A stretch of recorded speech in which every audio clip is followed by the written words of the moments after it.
ஓம் சாந்தி. ஆத்மாவாகிய நான் இரு புருவங்களுக்கு மத்தியில் வெண்ணிற ஒளிப்புள்ளியாக அமர்ந்திருக்கின்றேன். என்னுடைய ஆதி தர்மம் அமைதியாகும். இந்த சங்கம யுகத்தில் நான் ஒரு பாக்கியசாலி ஆத்மா என்பதை உணர்ந்தவாறு மேல் நோக்கி சூட்சும லோகத்தை நோக்கி பறந்து கொண்டே இருக்கின்றேன். சூட்சும லோகத்தை அடைந்தவுடன் அங்கே மம்மா இரு கரங்களையும் நீட்டி என்னை அன்புடன் வரவேற்று அரவணைத்துக் கொண்டிருக்கின்றார். மம்மாவின் சிறப்பியல்பு அவர் ஒருபோதும் மற்றவர்களுடைய குறைகளை பார்த்ததே இல்லை.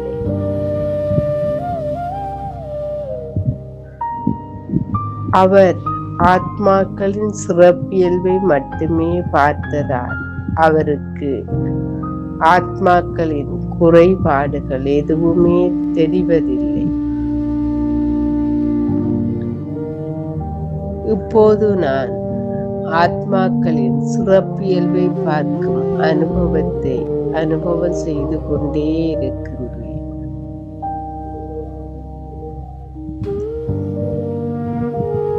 அவருடைய இந்த பெருந்தன்மையான இதயத்தை நான் நேசிக்கின்றேன்.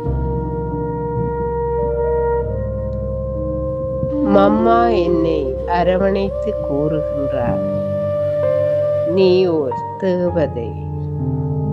நீ எப்போதுமே ஒளியாகவும் லேசாகவும் இருப்பதை உணர்ந்தவாறே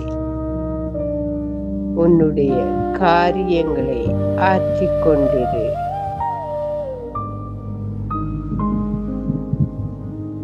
அவர் எவ்வாறு ஒரு தேவதையாக இருந்தாரோ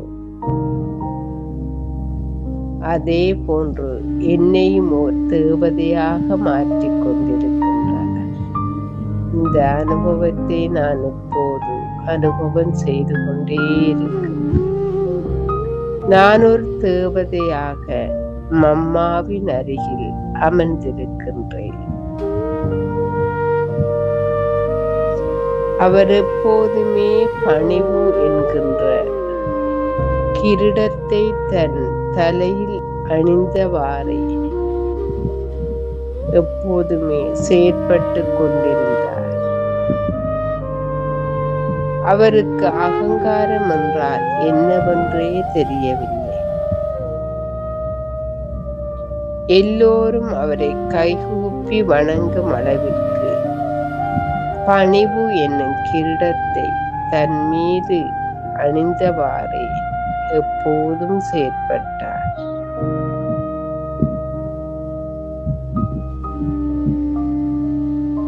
அவருடைய இந்த சிறப்பியல்பானது என்னையும் பணிவாக இருக்கும் உணர்வை தூண்டுகின்றது.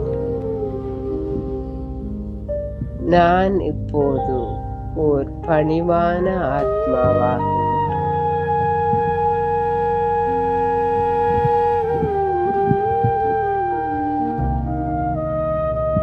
மம்மா எவ்வாறு தனக்குள் மற்றவர்களுடைய குறைகளை ஒரு நாளும் எடுத்துக் கொள்ளாதவாறு அவர்களுடைய சிறப்பியல்பை மட்டும் எடுத்துக்கொண்டு அவர்களை நல்வழிப்படுத்துவதில் முன் உதாரணமாக இருந்தாலும் அதை போன்று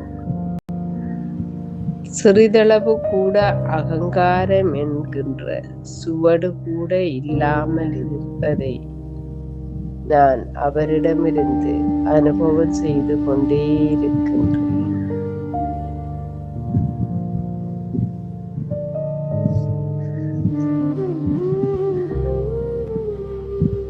இந்த பணிவாக இருக்கின்ற இந்த மேன்மையான உணர்வுகளுடன்